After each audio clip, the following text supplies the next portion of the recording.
Merci Eric pour l'introduction. Donc pour cette table ronde, on va avoir Myriam Eliassa avec nous, qui est directrice opérationnelle du projet FAN. Je t'en prie, tu peux venir et t'asseoir avec nous. Ensuite, on aura Jeanne Magnan, qui est responsable structuration chez Amarenco. Abraham Escobar Gutiérrez, qui est président du centre INRAE Nouvelle-Aquitaine Poitiers. Bienvenue, merci. Et enfin, David Lecouf, qui est agriculteur à Langon, utilisateur d'une serre agrivoltaïque.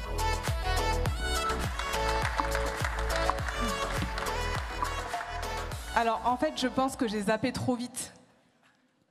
Eric. Oui, bah tu reviens en arrière. Je reviens en arrière. Voilà. Pardon. Merci à nos intervenants d'être présents aujourd'hui.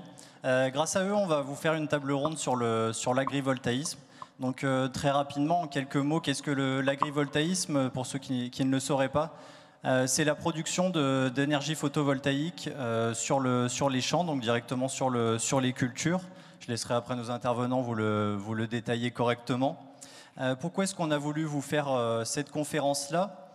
Déjà au niveau de la France soutient de nombreux projets sur la transition énergétique et sur la transition environnementale, dont l'agrivoltaïsme en fait partie. Et on a également un cadre réglementaire dont je pense on peut être assez fier au niveau de la France qui entoure l'agrivoltaïsme et qui en fait un des plus réglementés d'Europe. Pour introduire un petit peu, on pense notamment depuis 2023 à la loi APER, qui est la loi d'accélération des productions d'énergie renouvelable et qui encadre en partie l'agrivoltaïsme. Ce qui est dit dans cette loi, c'est qu'une production électrique située sur une parcelle agricole doit permettre un maintien ou un développement de la production agricole. Donc c'est un point sur lequel on reviendra et qui est assez important, avec un décret d'application qui a été mis en place en avril 2024, avec 4 catégories finalement de points d'amélioration qui doivent être la protection contre les aléas, l'amélioration du potentiel agronomique, l'adaptation au changement climatique ou le bien-être animal. Donc dans ce cadre, on a aussi d'autres réglementations qui sont en train de bouger actuellement. On pense là notamment à la loi Lecamp qui est en train d'être discutée sur les dernières semaines, donc on reviendra aussi sûrement quelques mots là-dessus.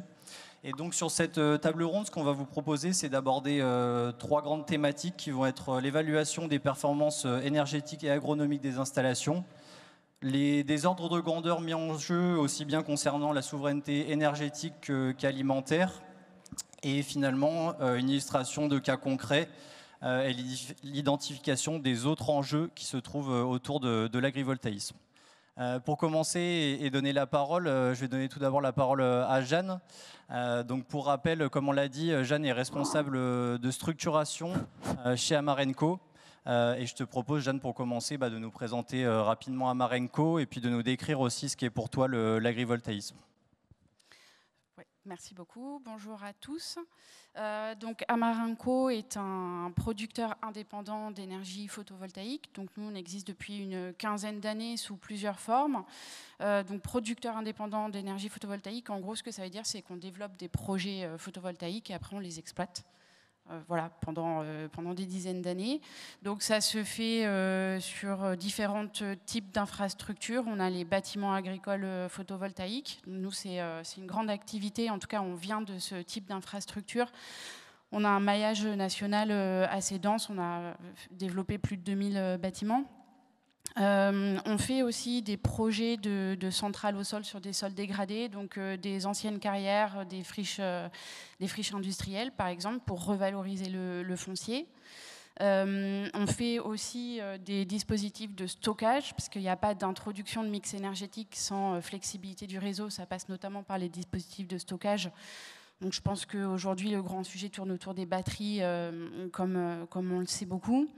Et puis, on a aussi un département en agrivoltaïsme, donc on fait des infrastructures agri-PV, donc c'est sur les bovins, sur les ovins, sur les grandes cultures, sur l'arboriculture ou les vignes. Donc ça, c'était un peu pour le paysage Amarenco. Et ta deuxième question, c'était sur la définition de l'agrivoltaïsme. Ouais. Est-ce que tu peux nous dire avant si vous avez une spécificité chez Amarenco, si vous différenciez sur certains secteurs ou si vous couvrez, comme tu l'as dit, toutes les cultures Alors, c'est une très bonne question.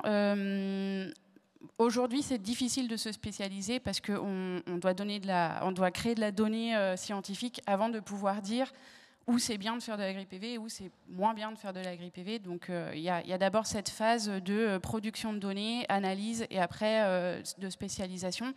Ça dépend aussi beaucoup de la géographie, en France, à l'étranger. Et ça dépend du type de technologie, du type d'infrastructure. Donc aujourd'hui, il y a une recherche autour de ça et qui pourra permettre de se spécialiser après. En tout cas, nous, pour l'instant, aujourd'hui, on est dans cette phase un petit peu de quel est le bon agri-PV et quel est le moins bon agri-PV. Voilà. Et c'est d'ailleurs tout l'objet de la loi APER et de sa définition de l'agrivoltaïsme, c'est bien ça.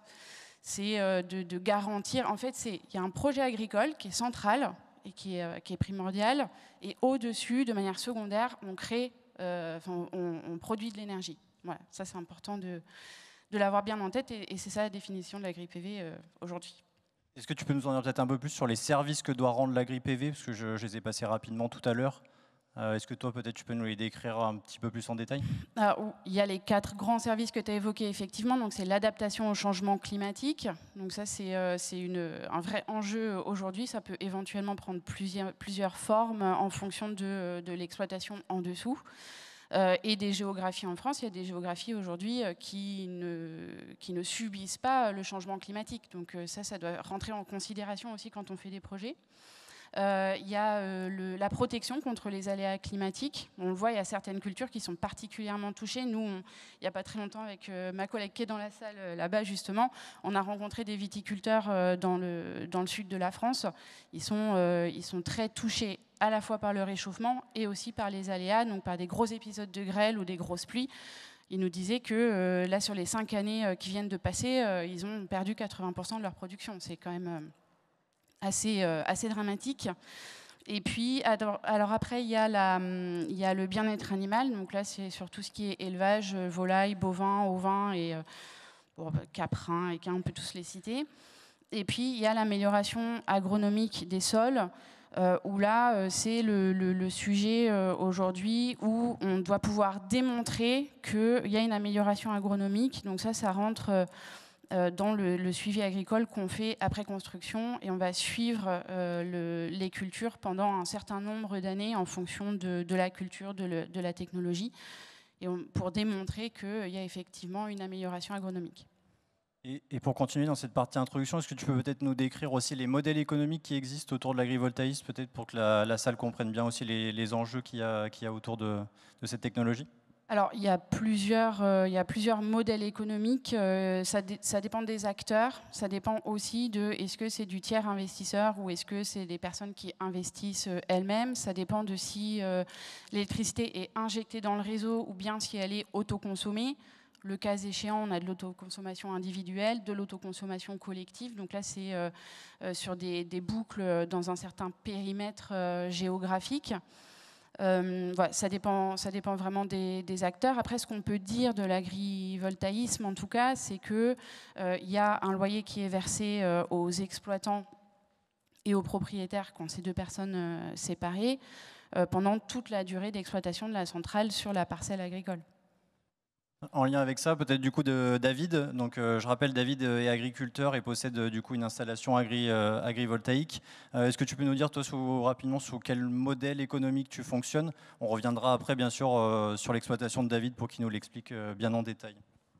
D'accord, oui, tout à fait, merci. Alors, dans mon cas, le modèle, donc chez nous, on a une serre agrivoltaïque de 2000 m², donc qui est relativement petit.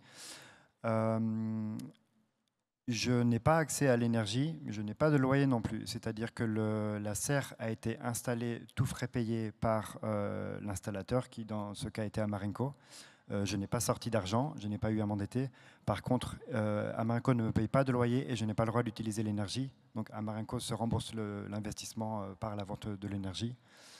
Voilà, par contre, j'ai accès à un outil de travail exceptionnel qui me permet de faire plein de choses. J'y reviendrai. Merci David. Peut-être pour finaliser cette partie introduction, je vais donner la parole maintenant à Abraham. Donc Abraham, pour rappel, est président du Centre INRAE de Nouvelle-Aquitaine Poitiers et également directeur du pôle national recherche innovation et enseignement en agrivoltaïsme. Je ne fais pas d'erreur, Abraham, c'est bien ça. Donc Abraham, est-ce que tu peux déjà nous expliquer ce qu'est ce pôle de recherche et puis après peut-être nous décrire les différents types de technologies qu'il existe en agri-PV? Oui, c'est le pôle de recherche, innovation et enseignement sur l'agri-photovoltaïsme. Donc, je dis bien sur agri-photovoltaïsme parce que nous sommes dans la recherche, donc on essaie d'être très précis. Contrairement à la loi, nous avons essayé de bien définir notre objet et on parle bien des panneaux photovoltaïques dans une parcelle. Pour pousser à l'extrême, si vous installez une éolienne dans un champ, vous faites de l'agrivoltaïsme, vous produisez de l'électricité dans un champ. Et donc, je ne vous parle pas non plus de solaire thermique. Et donc, pour être bien précis, nous, on travaille sur le comportement des cultures lorsqu'elles sont en interaction avec des panneaux photovoltaïques. Alors, le PNR, c'est un consortium public-privé. Initialement, on prévoyait d'avoir une dizaine de partenaires. Aujourd'hui, il y a plus de 70, 40 et quelques entreprises privées et coopératives et une vingtaine de laboratoires publics. Et l'idée, c'est de partager les coûts et les risques associés à la recherche sur l'agri-photovoltaïsme et pour partager les connaissances. Donc, on fait une sorte de recherche collaborative parce qu'aucune entreprise aussi puissante soit elle pourra générer de la connaissance pour toutes les conditions pédoclimatiques en France. Je ne vous parle pas de la Navarre. Et pour toutes les cultures, et pour tous les types d'agriculteurs. Donc, à partir de ce constat, les partenaires sont mis d'accord pour faire une recherche collaborative dans laquelle tout le monde partage la connaissance avec les autres sur leur expérience et même sur les données. Et donc, l'idée du pôle, l'équipe opérationnelle du pôle, c'est justement de donner les règles de fonctionnement et de gérer une énorme base de données qui est en construction et qui commence à être déjà accessible.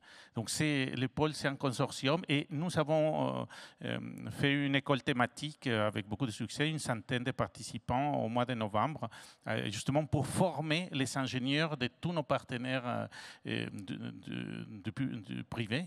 Et pour qu'on parle le même langage, ça commence par là. Est-ce que ces données sont ouvertes à tous? Quel est le mode d'accès? Est-ce qu'il faut faire partie du pôle pour y avoir accès? Est-ce que tu peux nous dire un petit peu plus là-dessus? Alors, il y a deux conditions. La première, il faut être partenaire du pôle. Et la deuxième, il faut aussi apporter un jeu de données.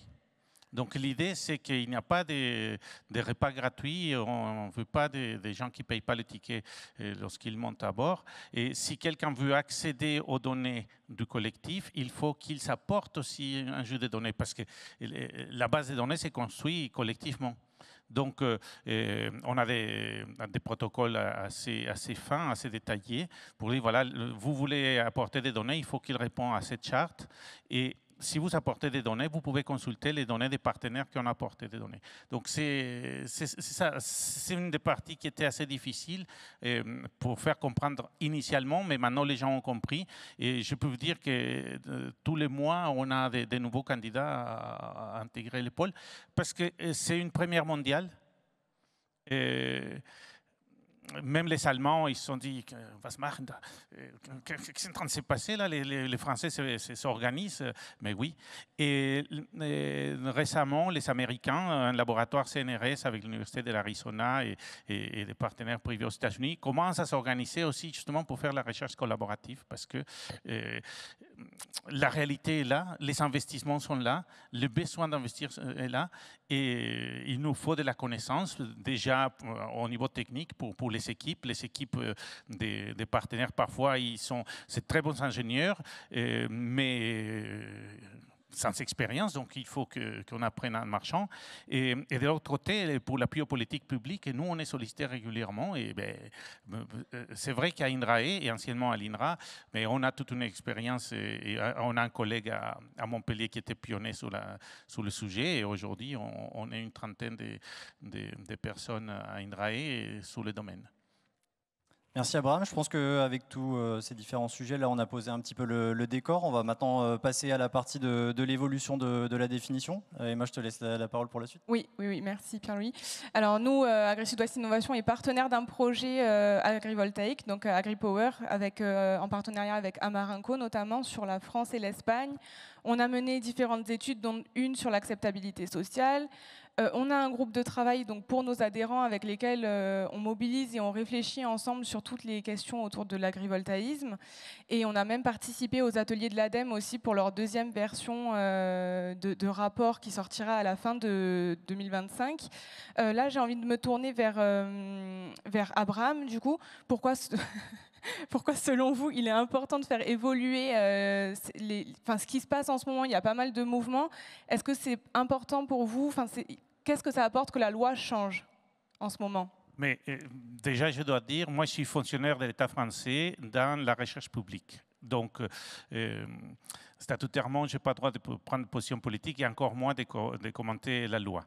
Notre rôle, c'est, comme je disais tout à l'heure, d'apporter des données, des faits pour les décideurs politiques on a été sollicité par les législateurs, on a été auditionnés pour voir nos points de vue techniques. Et évidemment, ils nous ont posé des questions. Et des moments où, si vous me posez des questions et ça sort de mon champ et si ce n'est pas des faits scientifiques, moi, je vous dirais que je ne vais pas répondre. Donc, c'est le même cas. Je ne peux pas commenter la loi. Nous, on est là pour donner des informations à nos ministères de tutelle. Je vous rappelle qu'INRAE dépend du ministère de l'Agriculture, du ministère de l'Éducation aujourd'hui et de l'Enseignement supérieur et de la Recherche. Et donc, si nos tutelles nous sollicitent, comme ils l'ont fait à un certain moment, pour produire des informations, pour créer des notes pour les ministres. Nous, on participe, on le fait, mais à l'extérieur, on n'a pas droit, ni je ne souhaite pas me manifester. On est là pour informer sur la base des connaissances. Oui, merci pour votre réponse. Pierre-Louis, on a rapidement parlé. Il y a la loi Lecamp en ce moment qui fait pas mal parler, qui fait bouger les choses. Jeanne, je me tourne vers toi. Quelle est ta position, la position d'Amarenco sur les discussions qui sont en cours? Est-ce que vous y participez? Est-ce que vous y êtes conviés? Est-ce qu'on vous demande votre avis? Comment ça se passe? Alors, Amarenco adhère évidemment à des syndicats, donc par exemple le syndicat des énergies renouvelables, France Agrivoltaïsme et d'autres. Donc, par la voie de ces syndicats-là, il y a effectivement des discussions qui sont en cours sur cette proposition de loi, qui n'est pas encore en vigueur. Hein. D'ailleurs, elle est toujours en discussion. On attend qu'elle soit à l'ordre du jour d'une séance publique. Donc, pour l'instant, elle n'est pas encore en œuvre. Aujourd'hui, nous, on répond à la loi APER et à son décret d'application d'agrivoltaïsme, que je rappelle, et tu l'as dit aussi en début de séance, c'est que la loi, elle date d'il y a 2 ans, le décret, il date d'il y a 1 an. C'est encore très récent.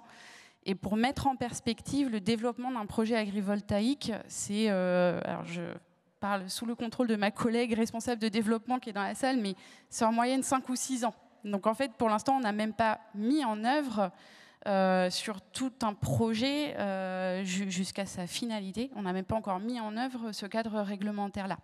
Donc, et d'ailleurs, nous, ce qu'on constate sur le terrain, c'est une loi qui est quand même relativement complexe, elle est très épaisse, je ne sais pas si vous l'avez vu, le décret aussi.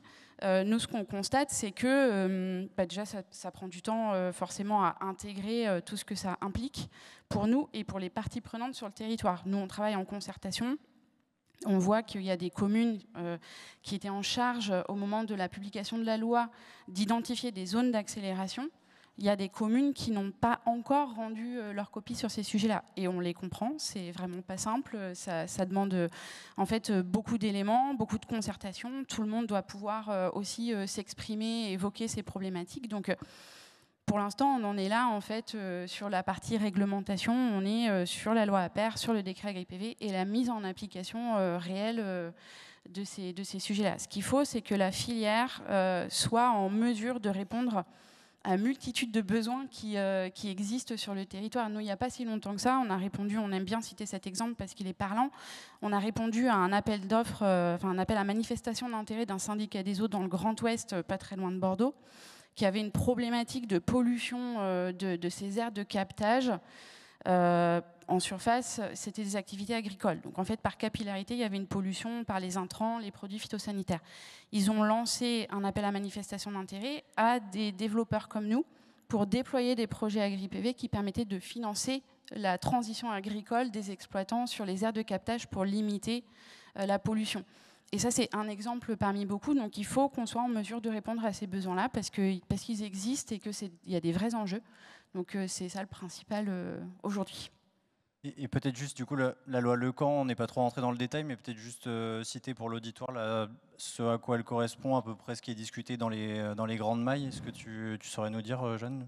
Franchement, je ne maîtrise pas très bien le sujet. Nous, on en parle beaucoup parce qu'évidemment, c'est des problématiques chez nous et on doit anticiper, on doit essayer de trouver des solutions, on participe aux discussions. Mais l'idée aujourd'hui de cette loi, de ce que j'ai pu comprendre, mais il faudrait qu'il soit un juriste qui en parle, c'est de mettre des plafonds sur les projets. Donc aujourd'hui, il me semble que, enfin, dans les derniers échanges, c'était 5 mégas. Je crois qu'on en discutait avec Abraham tout à l'heure, ça a été relevé à 10.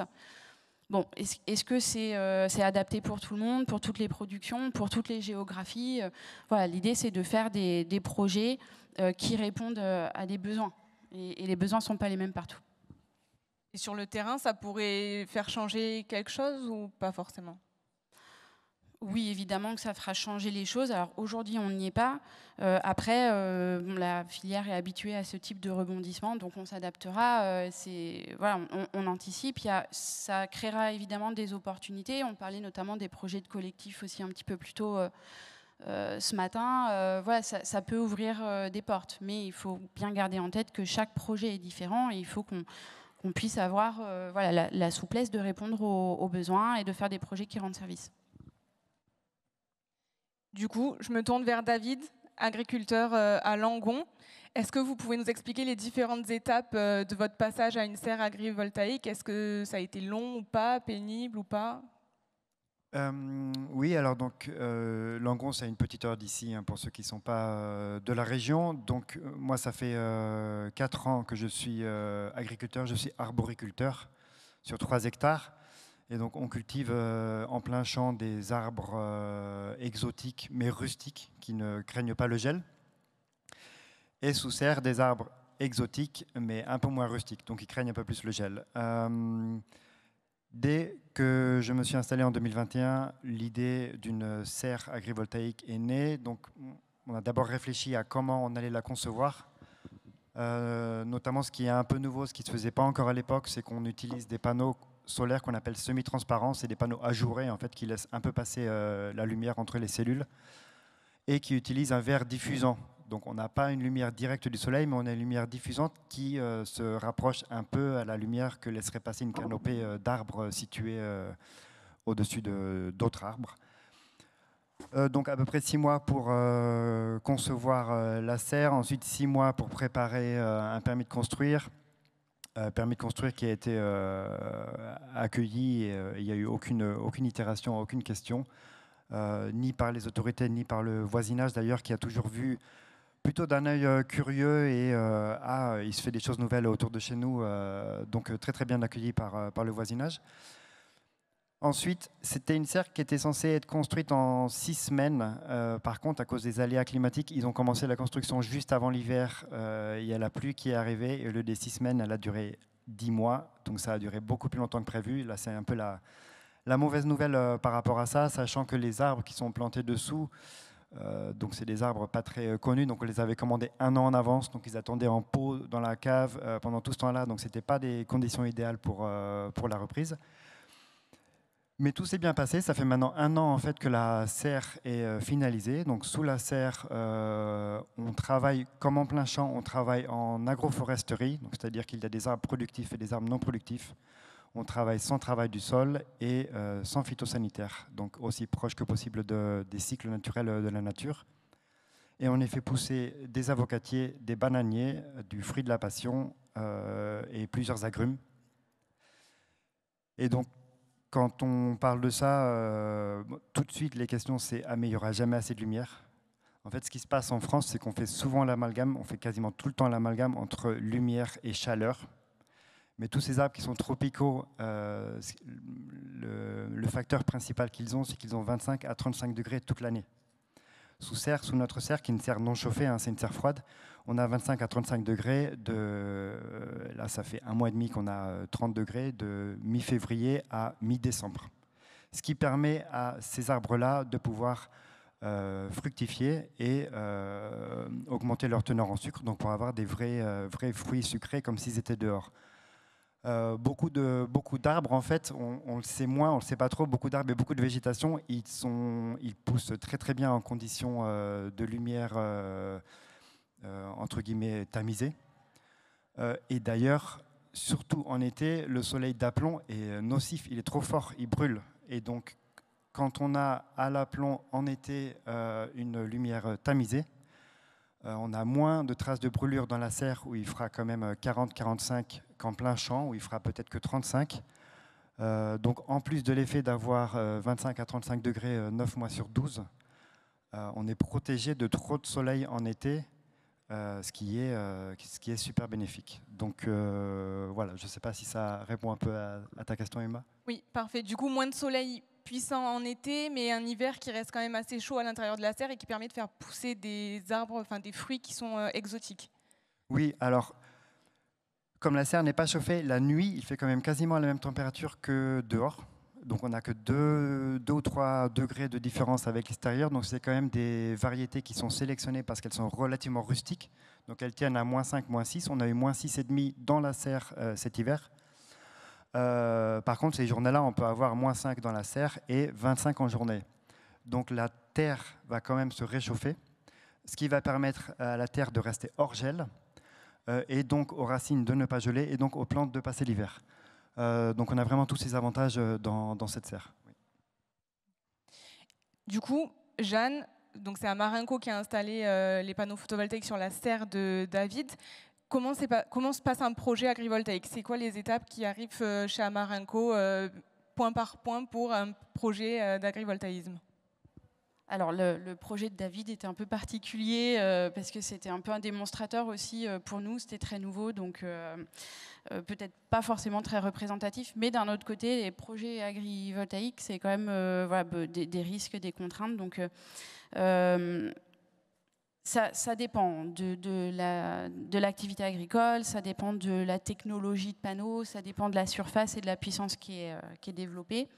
Si on prend le cas le plus complexe et le plus long, on est, comme je disais tout à l'heure, entre 5 et 6 ans de développement quand tout se passe bien. Les grands jalons, on commence déjà par signer un premier accord avec l'exploitant. On est OK pour travailler ensemble, on se dit qu'on va faire un beau projet. Et puis, on définit aussi les modalités du projet, bien sûr. Après, il y a l'obtention du permis de construire. Alors, en fonction du projet, c'est plus ou moins long. Il peut y avoir une étude d'impact environnemental, une étude préalable agricole. Donc là, on est sur une petite année déjà pour constituer le dossier. Puis après, il y a toute la phase d'instruction. Donc là, c'est des délais qui sont plutôt à la main des instructeurs. Il peut y avoir des demandes de pièces complémentaires, mais en gros, le tout, c'est à peu près 18 mois. Après, il faut obtenir l'autorisation de se raccorder sur le réseau, à condition qu'il y ait encore du réseau disponible. Ensuite, c'est l'obtention du tarif d'achat. En France, on a encore des dispositifs d'achat publics, donc ce qu'on appelle les obligations d'achat. On répond à des appels d'offres. Ça va peut-être pas durer tout le temps. Il y a d'autres dispositifs aussi qui existent, comme les contrats de gré à gré. Et puis voilà, l'autoconsommation aussi qui peuvent être envisagées. Donc l'obtention du tarif. Après, on signe ce qu'on appelle le bail amphithéotique, donc qui va nous lier l'opérateur et l'exploitant pendant toute la phase d'exploitation de la centrale. Alors en fonction des opérateurs, c'est 30, 35, 40 ans d'exploitation. Et puis après, il y a le démantèlement de l'infrastructure au bout de la phase d'exploitation. Entre les deux, entre le moment où c'est mis en service, donc l'exploitant peut commencer à utiliser son infrastructure, on produit de l'électricité et le démantèlement. Il y a tout le suivi agricole, donc qui répond pour contrôler la conformité à la loi et au décret. Et puis nous, on a mis un dispositif en plus qui est lié à un programme de financement qu'on adosse à nos projets, qui va consister à suivre la santé du sol sous les panneaux, en lien avec des leviers ou des mesures de transition agricole ou agroécologique qu'on a mises en place. Et donc là, on va faire un suivi pendant les 35 ans de la santé du sol et on va mesurer l'impact des leviers agroécologiques qui ont été mis en place, en concertation bien sûr avec l'exploitant, qui va permettre de dire, bah oui, là on a les effets escomptés, on voit effectivement qu'il y a une amélioration des indicateurs, ou non, ça ne fonctionne pas, et on met des mesures correctives en place. Donc voilà, c'est ça les grands jalons d'un projet, mais il faut être prêt, faut être prêt, ça, voilà, c'est 35-40 ans. Et ça, pardon Jeanne, du coup, le suivi pour attester d'un bienfait pour la culture, c'est toujours le développeur agrivoltaïque qui le fait, c'est l'agriculteur parfois, c'est le revendeur d'électricité? Alors, si on prend uniquement ce qui est réglementaire, donc le suivi agricole, là c'est un organisme indépendant qui est mandaté par l'opérateur. Et pour la partie volontaire que nous, on met en place, c'est aussi un organisme indépendant, mais qui est différent de celui qui intervient dans le cadre réglementaire sur le suivi agricole. Tu veux peut-être nous dire, David, comment ça se passe sur un cas concret chez toi, par exemple, là, pour le suivi? Est-ce que tu as eu ce genre de choses, ou toi, tu n'avais pas encore l'application peut-être de la loi APER? Effectivement, chez nous, pas encore l'application de cette loi. Ensuite, il me semble, enfin, je ne sais pas si c'est pour les plus grosses centrales agrivoltaïques ou pour n'importe quelle centrale. Pour tous les projets. D'accord, ok. Non, donc nous, on est passé avant la loi, quoi qu'il arrive. Mais vu qu'on travaille dans des conditions qui sont un peu, entre guillemets, inédites, on commence à suivre justement et à prendre des mesures sur la lumière qui est effectivement captée par les plantes, la vie du sol, etc. On est en train de lancer ça. Oui. Et à la fin, l'énergie produite au-dessus de votre serre, elle va où concrètement? Donc nous, on est raccordé au réseau et c'est en vente totale. Donc je n'ai pas le droit d'autoconsommer l'énergie. Et c'est un contrat de revente qui est au nom d'Amarenco et qui revient à 100% à Amarenco pendant la durée du bail amphithéotique, donc qui est de 30 ans, oui, il me semble. Donc concrètement, moi je suis propriétaire des murs et eux sont propriétaires du toit. Jusqu'aux 30 ans où tout me revient à la fin, quoi. Voilà. Et est-ce que tu peux peut-être faire la comparaison par rapport à une serre classique finalement? Qu'est-ce que ça t'a apporté de différent? Pourquoi est-ce que tu as décidé d'aller vers l'agrivoltaïsme justement? Oui, j'ai entre guillemets, j'ai deux leviers. Le premier, c'est que j'ai rien payé. Donc j'ai quand même un outil de travail exceptionnel, en dur, donc avec une durée de vie qui va être facilement des 20 ans. Donc ça, c'est le premier aspect. Le deuxième, pour moi, ce que je fais, c'est la partie ombrage. Moi, la partie ombrage, c'est un avantage. Comme je l'ai dit tout à l'heure, c'est plutôt bénéfique pour mes plantes par rapport à une serre qui ne serait pas ombragée. Voilà. Et une question comme ça qui me vient à l'esprit. Si tu devais recommencer maintenant le projet, donc ça fait combien d'années que tu as ta serre? 2 ans? 1 an. 1 an. Qu'est-ce que tu changerais pour qu'elle soit encore mieux? Déjà, j'en ferai une plus grande. Parce qu'en fait, je me suis dit, 1000 m², ça suffit. Peut-être que les voisins vont se plaindre. Mais finalement, tout ce que j'ai commencé à faire dedans marche très, très bien. Et je me dis, là, il y a un truc à faire. Donc, je ferais bien plutôt 5000 m² que 1000 m². D'un point de vue de la conception, la serre, elle est un peu ajourée en haut. Ce qui fait que la nuit, c'est un peu une passoire thermique. Donc en fait, il n'y a pas beaucoup de différence entre la température qu'il fait sous serre et la température qu'il fait dehors. Donc ça, c'est bien un truc sur lequel j'aimerais travailler avec ceux qui ont, les mécaniciens qui ont défini ça.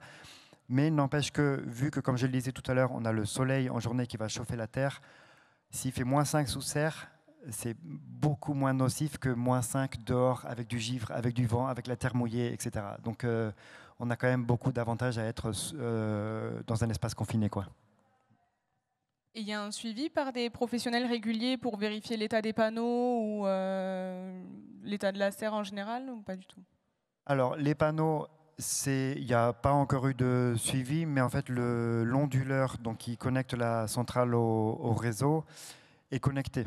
Et donc, les opérateurs qui suivent la production, ils ont des alarmes s'il y a des problèmes, etc. Mais ça, c'est vraiment à eux de gérer. Moi, j'ai vraiment rien à gérer là-dessus. Et s'il y a une grêle et que les panneaux sont cassés, pareil, c'est à eux de gérer. Ouais. Merci David pour tes réponses. Pour enchaîner ensuite, on a parlé un petit peu très rapidement, mais d'autoconsommation. Je vais donner la parole à Myriam maintenant. Donc, pour rappel, Myriam est directrice opérationnelle du projet FAN, donc le projet FAN pour formation agricole, agrivoltaïsme et numérique. Et donc dans ce projet-là, vous étudiez, si je ne me trompe pas, l'utilisation d'autres technologies numériques qui viennent finalement se compléter avec l'agrivoltaïsme. Est-ce que tu peux peut-être nous décrire un petit peu déjà le projet ? Oui, merci. Bonjour à toutes et à tous.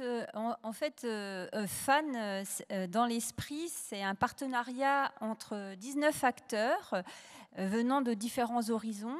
En fait, la colonne pensante, c'est 5 EPL qui se sont concertés pour répondre à plusieurs constats. Le premier, c'est qu'il y avait un déficit d'attractivité par rapport aux métiers du secteur, c'est-à-dire que pour recruter dans des classes, dans des formations, il y avait moins de candidats que les années précédentes. Le second constat, c'était aussi la question de la relève des exploitations, parce que vous avez vu dans les études que généralement la transmission filiale se fait de moins en moins, et donc il faut convaincre et former justement des jeunes et des moins jeunes venant d'autres horizons, d'autres milieux que le milieu agricole, à embrasser ces nouveaux secteurs d'activité. Et enfin, le troisième constat, c'est que même les professionnels du secteur n'étaient peut-être pas encore suffisamment acculturés justement aux nouvelles technologies dites agricoles. Donc FAN, c'est un acronyme plutôt sympa, hein, parce que FAN, justement, l'objet, c'est de tenter de rendre FAN les jeunes et les moins jeunes, les apprenants, justement, à la question de l'agrivoltaïsme, à la question de la robotique agricole. Alors concrètement, qu'est-ce que cela implique? En fait, ce projet, il est divisé en 6 items. Le cœur de cible, effectivement, le cœur de métier, c'est la formation. Donc on propose des formations courtes de 7 heures à 140 heures et des formations longues qui peuvent aller du niveau 4, 5, 6 et 7. Et donc ça peut être des brevets professionnels, des BTS, licences pro, master et même titre d'ingénieur, parce que dans le consortium, nous avons notamment l'école Purpan qui est située à Toulouse, mais nous travaillons aussi avec le CNES, nous travaillons avec évidemment la Chambre d'agriculture régionale et des startups comme WeDid, Mainbus. Nous étions d'ailleurs hier au Laval Virtual parce que nous étudions aussi sur les questions d'innovation, sur tout ce qui est XR. Alors pour en revenir à l'agrivoltaïsme, donc Onde est chef de file du consortium. Et donc, je salue d'ailleurs le directeur d'exploitation qui est dans la salle. C'est lui qui pilote justement la dite Action 6, qui justement... Myriam, juste par contre, quand tu dis Onde, parce que je ne l'ai pas forcément dit avant, oui. C'est donc le lycée agricole, l'Innovapol de Onde, pour le préciser à l'auditoire. Oui, donc Onde est situé à peu près à 30 minutes de Toulouse et son cœur de métier, son cœur de formation, c'est tout autour de l'agroéquipement. Et puis aussi, il souhaite aussi être spécialiste de la robotique agricole, il l'est déjà, mais en tout cas être davantage reconnu. Et donc dans le cadre de FAN, il s'agit d'expérimenter des coproductions associées à l'agrivoltaïsme, c'est le sujet qui nous concerne aujourd'hui, notamment en développant la production de chia et des patates douces sous tracker avec ferti-irrigation de précision. Donc, Innovapol souhaite aussi intégrer la robotique agricole dans son système grande culture et maraîchage de plein champ, et aussi piloter les amendements culturaux grâce aux drones. Donc, nous proposons aussi, nous planchons sur des formations sur justement des techniciens en installation de panneaux agrivoltaïques, mais aussi des sessions de formation courtes sur le pilotage de drones de nettoyage et des pilotages de drones de surveillance liés à cette thématique. Est-ce que tu peux nous en dire un peu plus du coup sur les enjeux de ces nouveaux métiers? Quels seraient ces nouveaux métiers? Là, tu nous as parlé de différentes compétences. Oui. Est-ce que tu peux nous en dire un petit peu plus? Alors, dans le cadre de FAN aussi, au-delà des 6 actions que nous portons, c'est un projet, au fait, j'ai oublié de le préciser, à 11 millions d'euros, dont 7 millions sont financés par la Caisse des dépôts éco-signation, hein, ça fait partie des appels à projets et compétences métiers d'avenir. Donc vraiment, c'est vraiment le cœur de cible, justement, de former aux nouveaux métiers. Donc on a certaines typologies d'emploi, les chargés de mission expérimentation, conseil en agrivoltaïsme. Nous avons les chargés de développement agrivoltaïque. Nous avons aussi les techniciens de bureau d'études, les formateurs en agrivoltaïque et puis des techniciens en installation de panneaux agrivoltaïques. Mais ça, c'est vraiment déjà des métiers un peu connus. Mais nous sommes en co-construction, nous planchons. Faut savoir que dans les rendus, nous sommes engagés à produire 30 formations par an. Donc nous sommes en année 2 du projet FAN. Vous voyez, il y aura quand même pléthore de formations proposées dans le catalogue.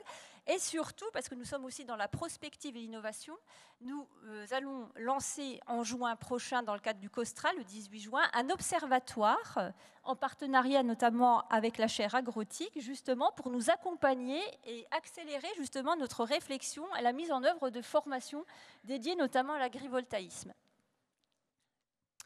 Très bien, merci Myriam. Et où est-ce qu'on peut retrouver les infos du projet FAN? Est-ce qu'il y a un site internet peut-être, quelque chose qui est accessible pour tout le monde? Oui, bien sûr. Donc, vous pouvez retrouver des informations complémentaires sur le site fan, FAAN-innov.fr.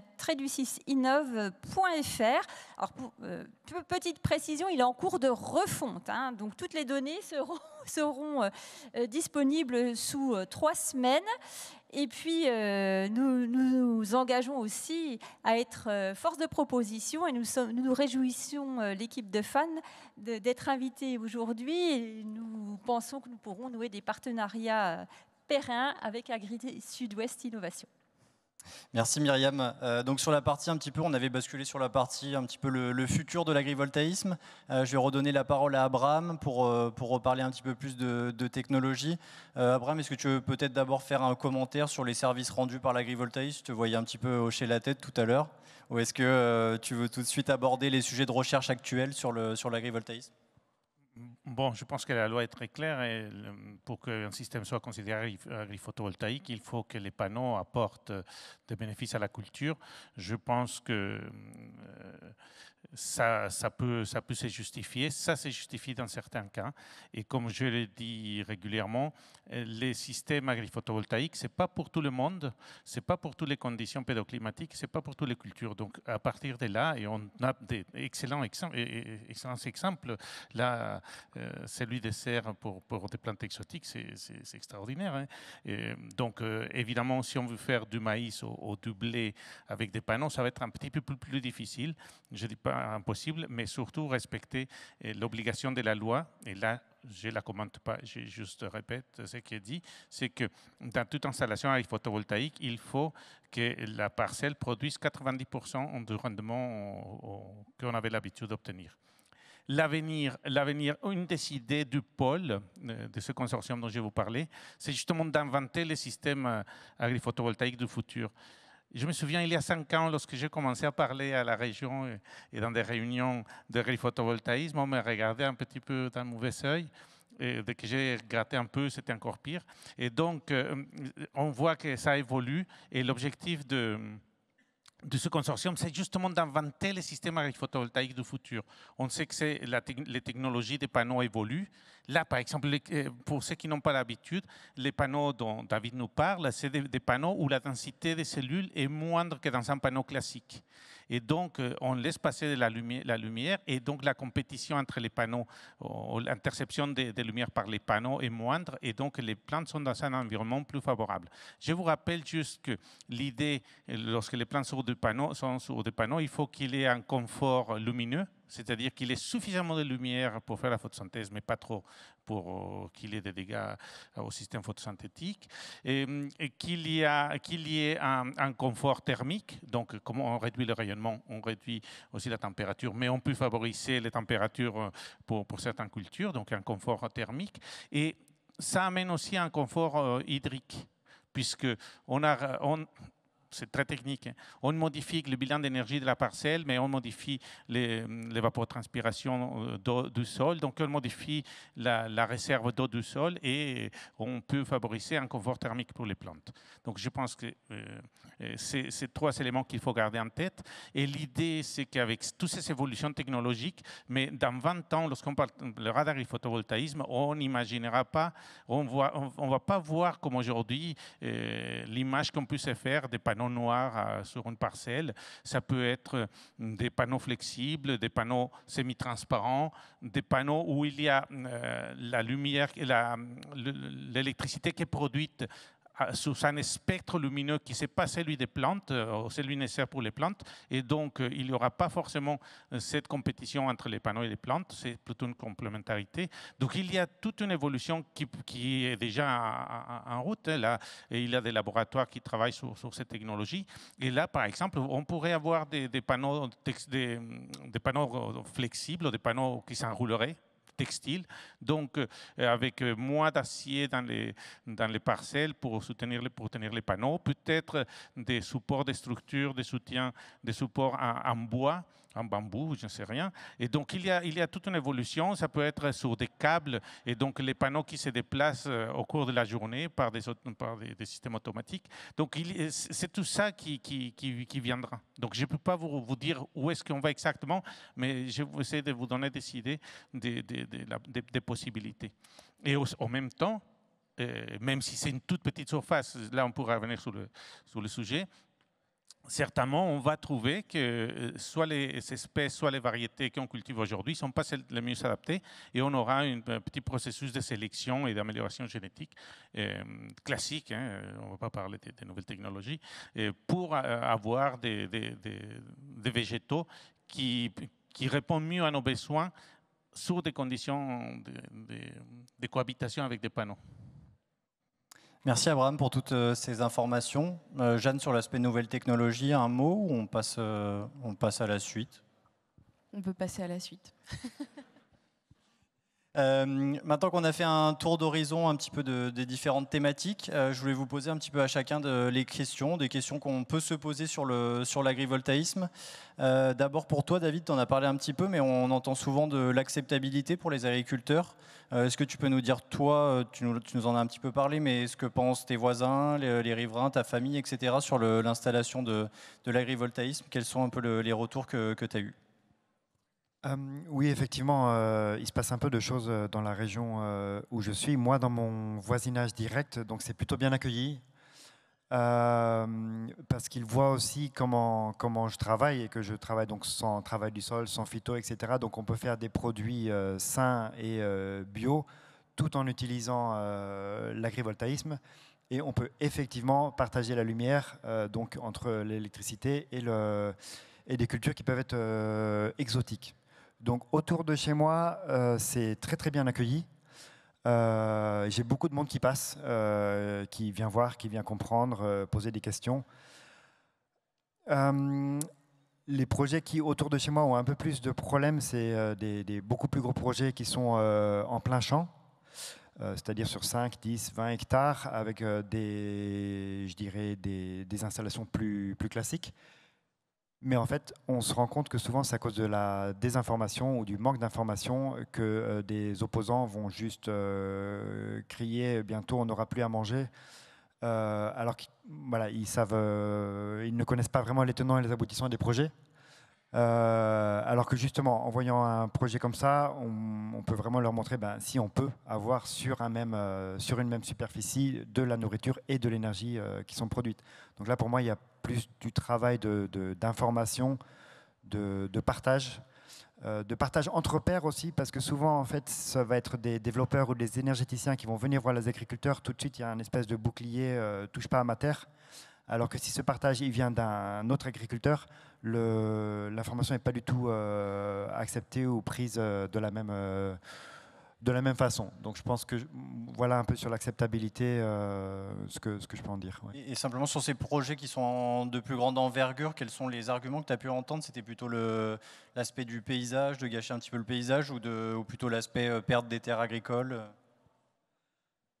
Un peu les deux. Je pense que la peur principale, c'est la peur des terres agricoles.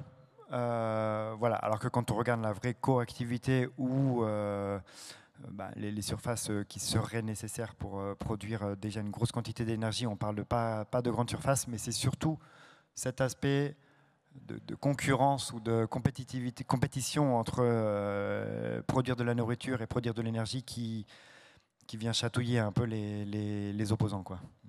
D'où, pour raccrocher les wagons, l'importance des lois qui sont passées et le besoin de démontrer justement les bienfaits sur les cultures. Oui, de démontrer et de bien communiquer et d'une manière non biaisée, je dirais, sur vraiment ce qu'aujourd'hui on peut faire avec les technologies d'aujourd'hui, quoi. Merci David. Pour faire un petit peu le lien avec l'acceptabilité sur la partie plutôt des jeunes, des agriculteurs de demain, Myriam, est-ce que tu peux nous dire si les jeunes que tu vois à l'Innovapol de Onde sont prêts à un modèle agricole plus mixte, plus peut-être numérique, et est-ce qu'ils sont prêts par exemple à utiliser de l'agrivoltaïsme ? Alors, merci pour cette question. Effectivement, il y a, comme dans toute configuration, comme dans toute entité, il y a toujours eu de la résistance au changement. Hein, c'est un classique. Donc, ça part plutôt pour les professionnels. Et la chance qu'on a quand on est établissement d'enseignement, c'est que justement, les personnes ne sont pas encore totalement formées et c'est des générations quand même un peu connectées. Hein. Ils ont tous leur smartphone, ils sont tous avec leur ordinateur. Donc déjà, il y a un peu moins de réticence.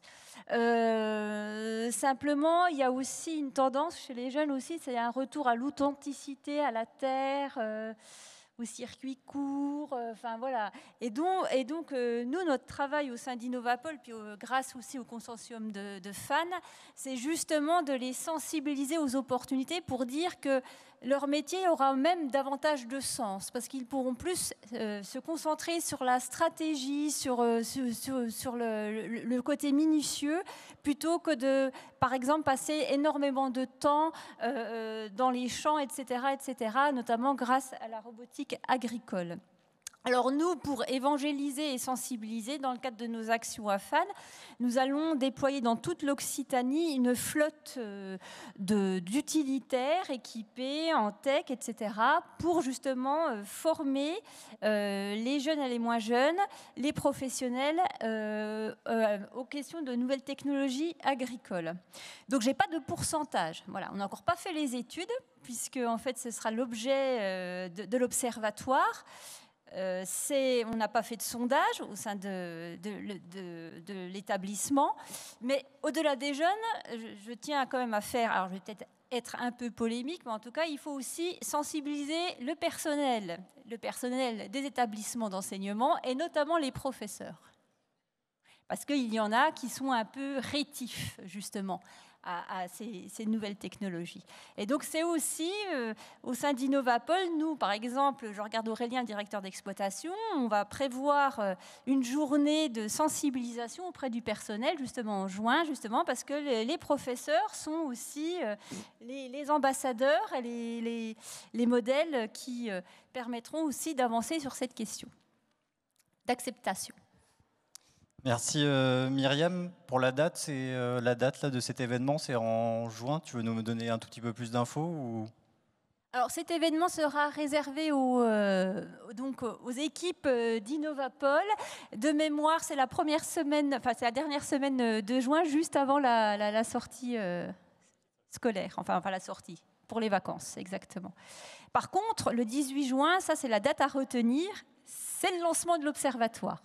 Et j'espère qu'Agri Sud-Ouest Innovation sera présent ou des représentants pour fêter ce lancement.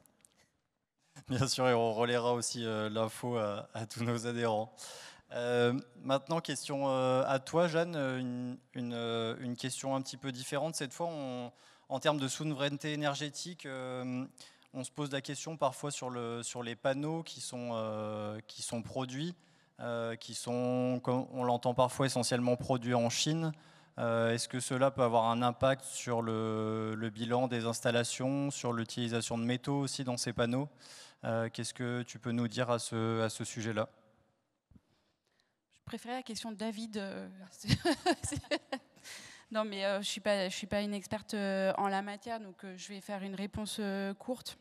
Alors, pour ce qui concerne le bilan, nous, dans le cadre des projets qu'on fait, de toute façon, quand on répond à des appels d'offres, on doit démontrer le bilan de nos projets, notamment des panneaux. Donc, ça, c'est regardé. Ensuite, pour ce qui concerne le fait qu'il soit produit en Chine, la consommation de terres rares, nous, on n'est pas producteur de panneaux. Donc, encore une fois, je ne suis pas du tout experte en la matière.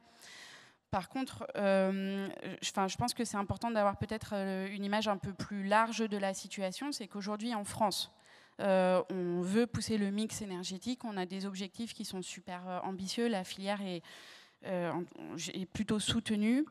Mais d'un autre côté, il y a l'interdiction d'extraire des terres rares. Et dans tous les cas, en France, on n'en a quand même pas beaucoup. Donc, bon, voilà, on est dans cette espèce de paradigme qui n'est pas forcément facile à réconcilier. Donc, voilà, c'est peut-être essayer de trouver des alternatives. Aujourd'hui, ce qu'on sait, c'est qu'il y a des recherches qui sont en train d'être faites. Je crois que c'est par l'école polytechnique pour le recyclage des terres rares.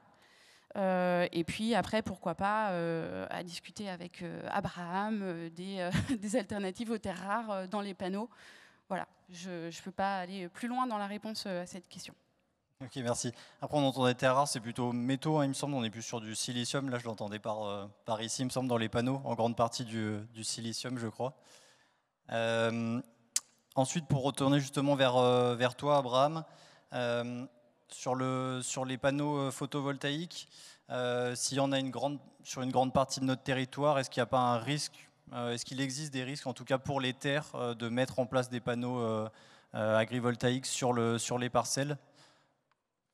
On a cité beaucoup de points positifs. Est-ce qu'il y a quand même un risque à mettre en place des panneaux photovoltaïques sur les parcelles? Bon, là, c'est le moment de donner l'information parce que les gens fantasment sur le sujet, ils s'imaginent que la France va être couverte de panneaux partout. Aujourd'hui, il y a 389 74 exploitations agricoles, ça tombe tous les minutes. Et donc, moins de 400 000 exploitations agricoles. La moyenne, c'est 60 hectares. Et si on donnait un tout petit peu, un demi-hectare à chaque agriculteur, les besoins seraient satisfaits largement. Si je vous le dis autrement, aujourd'hui, si on doit répondre à l'objectif que le président de la République a donné des 100 gigawatts crêtes installées en France en agri-photovoltaïsme, en photovoltaïsme en général, mais ça représente 0,3% de la surface agricole utile.